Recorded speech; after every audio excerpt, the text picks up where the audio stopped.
One of the most successful tropes that isn't quite the well-beaten dead horse is making the two romantic leads live together, that is, they are forced into a relationship. This setup is the perfect vessel for not only so many lewd situations, but for the drama that the romance genre needs to survive as well.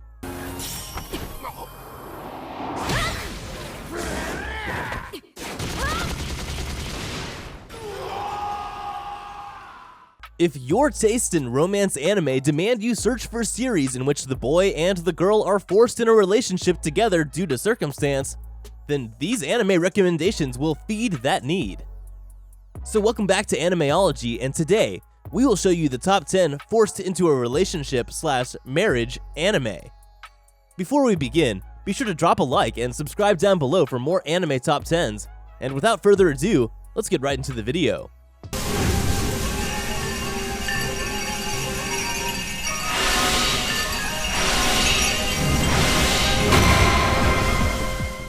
Number 10, Mayo Chiki.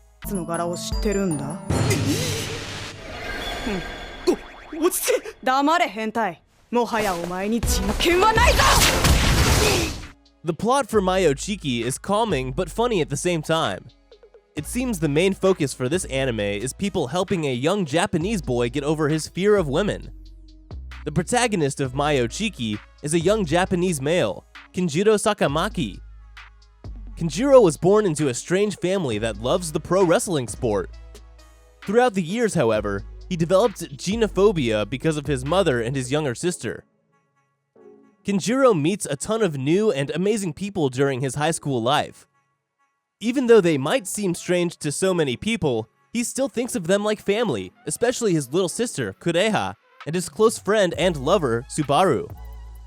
In the end, you will receive so many positive feelings and also some romantic feelings as well. I still wish that the series could have lasted longer so we can see Subaru and Kinjiro's relationship develop more than what was already shown to us. Up next at number 9, we have Final Approach.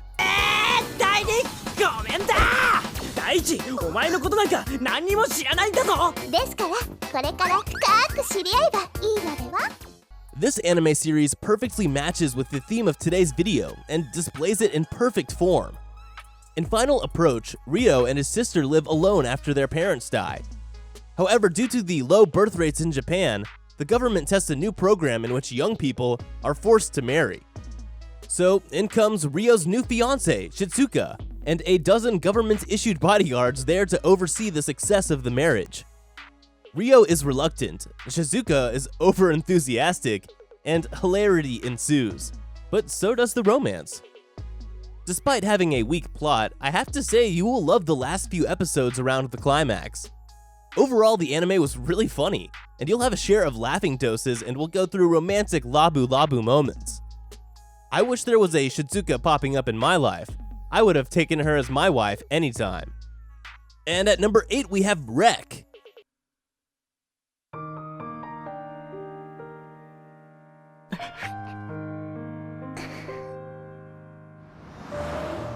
Rec is about a guy that gets stood up for a movie date by another girl.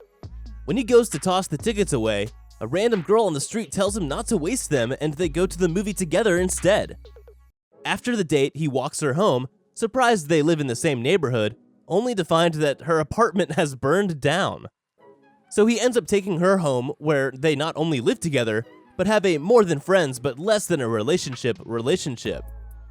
Rec is a good show, mostly because it manages to be enjoyable and features characters which are actually likable. Seeing the episodes are short, one would think the show won't leave any impression at all. The opposite is true though, since this might be the most enjoyable short watch I have seen in my entire anime career. Coming in at number 7, Engaged to the Unidentified.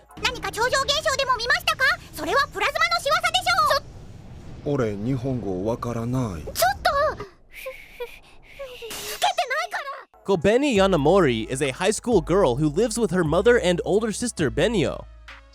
Upon turning 16, Kobeni is shocked to learn that, due to an arrangement by her late grandfather, she is engaged to a boy named Hakuya Mitsumine, who, along with his little sister Mashiro, come to live with Kobine.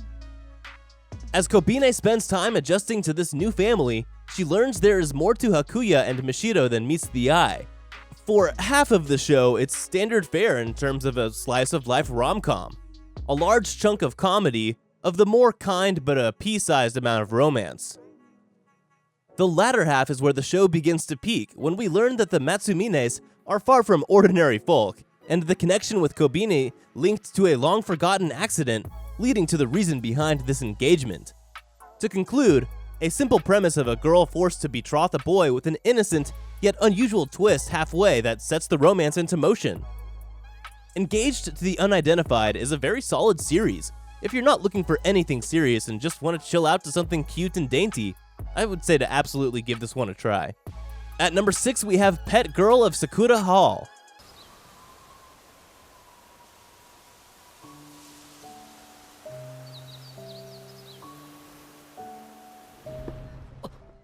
The Pet Girl of Sakura Hall is more comedy with just some bare-bones romance, mostly for drama. The story follows a boy who gets moved to the Misfits dorm because he can't stop taking in stray cats. However, a new girl also moves in who is an extremely talented artist, but literally cannot take care of herself. While they live in different dorm rooms in the same building, he pretty much does everything from dressing her to feeding her. It's a good setup for comedy as well as romance, but thankfully they keep an arm's length away from how weird of a romance that could be. Great atmosphere of characters and cast, and solid pacing that intertwines comedy and drama. If you're a romance comedy fan, by all means watch this if you want something with a change of pace. Pet Girl of Sakura Hall was quite the ride, and this anime will sincerely leave a good impression on you in the end.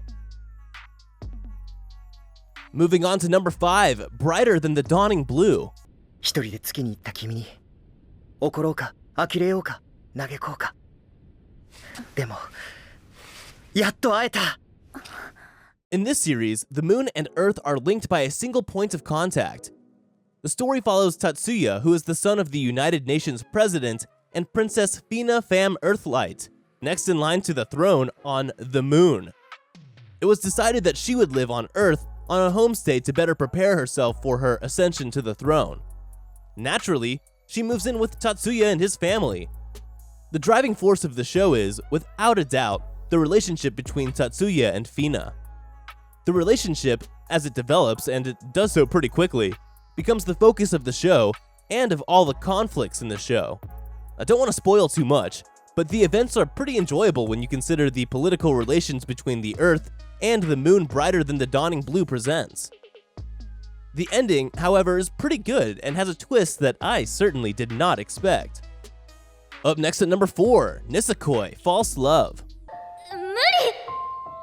だって好きならそうするべきすれば何か変わるかも本当に好きせっかくのチャンスだし Nisakoi is a comedic reverse Romeo and Juliet of sorts.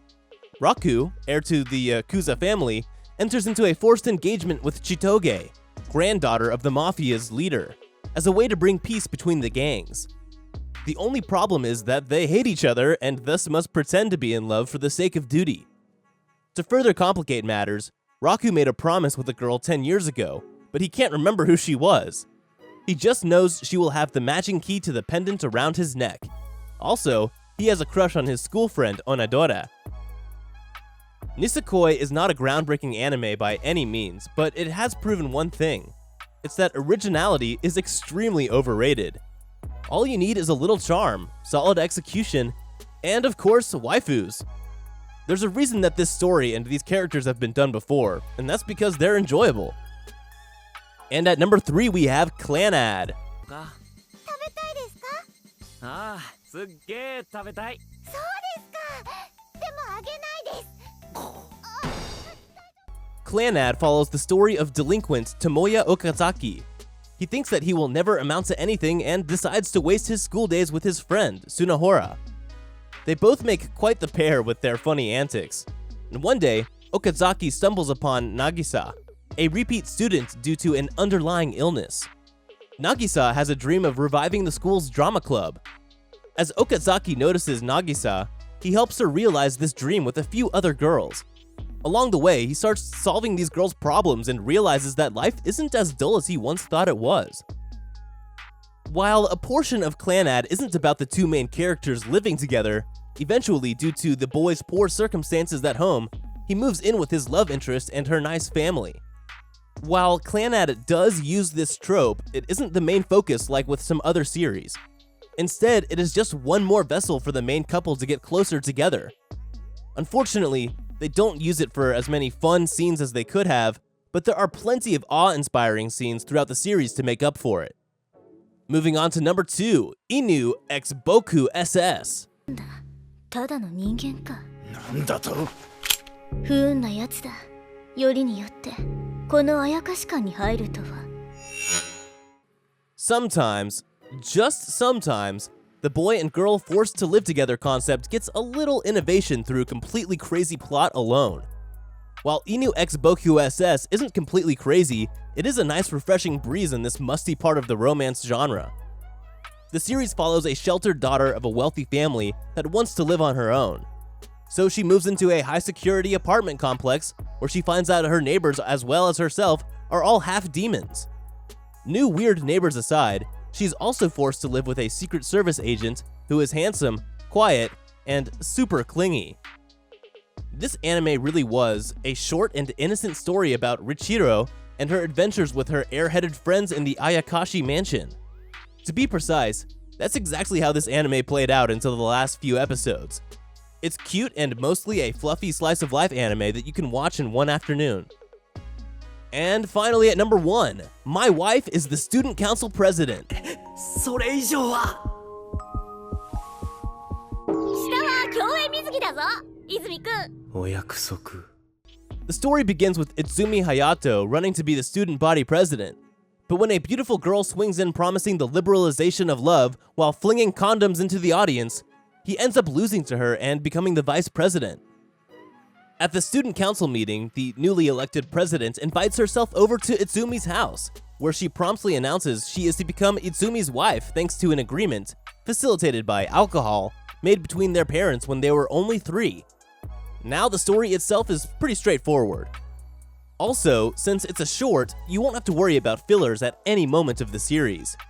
This is the type of series that states not all anime needs to be a masterwork of storytelling. Some shows just aim to be entertaining, and most often when a show understands what it is and doesn't try to be more is when a show enters a league of its own. My Wife is the Student Council President is a perfect example of how to do simplistic ecchi correctly. It doesn't have any form of serious storyline, no cheesy drama, no annoying teasing at romance that never actually goes anywhere. It's just pure intimacy in both love and lust, more of an actual representation of what teenage couples do to each other in real life. And quite frankly, it's a breath of fresh air, because it gives you exactly what you're looking for as a viewer and nothing more.